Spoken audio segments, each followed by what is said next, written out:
Assalamualaikum warahmatullahi wabarakatuh. Selamat pagi, siang, sore, malam untuk semuanya. Mas Tio selaku dosen dan teman-teman yang melihat video ini, kami dari kelompok 4 ingin mempresentasikan tentang kaitan antara hukum internasional dan norma. Berikut pemaparan dari kami. Yang pertama adalah tentang pengertian. Pengertian ini terdiri dari pengertian hukum internasional, asas, dan kaidah menurut Mokhtar Kusuma Atmaja. Sederhananya, hukum internasional adalah keseluruhan kaidah dan asas yang mengatur hubungan atau persoalan yang melintasi batas negara. Kemudian tentang kaidah, ini merupakan sebuah norma atau pedoman dalam berperilaku. Yang terakhir tentang asas. Asas merupakan suatu pikiran dasar dari sebuah kaidah yang ditetapkan dalam suatu masyarakat. Seperti yang dikatakan sebelumnya, hukum internasional memiliki asasnya sendiri.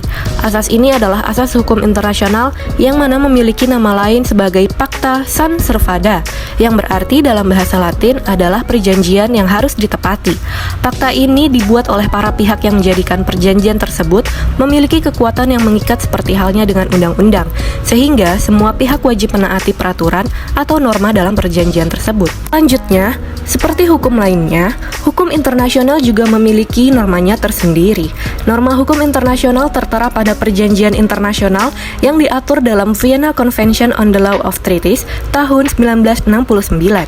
Norma ini disebut juga dengan jus cogens, yang pada perkembangannya tidak cuma terbatas dalam ruang lingkup perjanjian internasional saja, melainkan sudah merambat ke seluruh aspek kehidupan antar negeri selaku anggota warga internasional. Lalu, membahas lebih lanjut tentang jus cogens. Jus cogens ini merupakan suatu hal yang tidak dapat mudah untuk diidentifikasi, karena harus melalui serangkaian kualifikasi dan tidak dapat membebaskan sesuatu dari kasus begitu saja. Contoh dari pengaplikasian jus cogens ini adalah larangan melaksanakan genosida, pengakuan atas kebebasan laut lepas, dan kepatuhan terhadap Piagam Perserikatan Bangsa-Bangsa atau PBB. Selanjutnya, dalam hukum internasional, jus cogens atau norma jus cogens ini memiliki konsep sebagai pemaksa, atau dalam hukum internasional biasa disebut peremptory norm of international law. Jus cogens ini diatur dalam pasal 53 Konvensi Wina tahun 1969, bagian 5, perihal pembatalan, berhenti berlaku, dan penundaan berlakunya perjanjian ketentuan pada pasal tersebut. Kekuatan hukum internasional terletak pada kesepakatan yang dicapai oleh negara-negara tentang isi peraturan hukum internasional sekaligus mengakui kekuatan mengikatnya. Hal ini juga sama dengan konsep jus cogens, yang dimana pembentukannya diserahkan kepada kesepakatan negara-negara yang memberikan kekuatan mengikat yang lebih besar kepadanya. Eksistensi dan penerapan jus cogens ini dalam peranata hukum internasional tidak hanya terbatas pada Konvensi Wina 1969, melainkan juga dalam seluruh sistem hukum internasional secara umum. Selanjutnya adalah fungsi dari jus cogens itu sendiri. Fungsinya ada 3. Yang pertama adalah sebagai pembatasan kehendak negara, yang mana fungsinya adalah memastikan kekuasaan negara tersebut tetap berada pada koridor yang semestinya.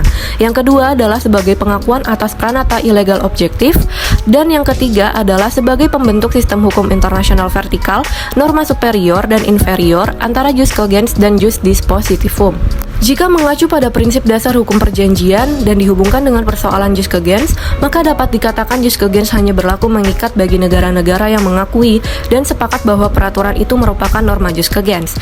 Jus cogens ini memiliki kedudukan yang paling penting untuk melindungi kepentingan masyarakat internasional.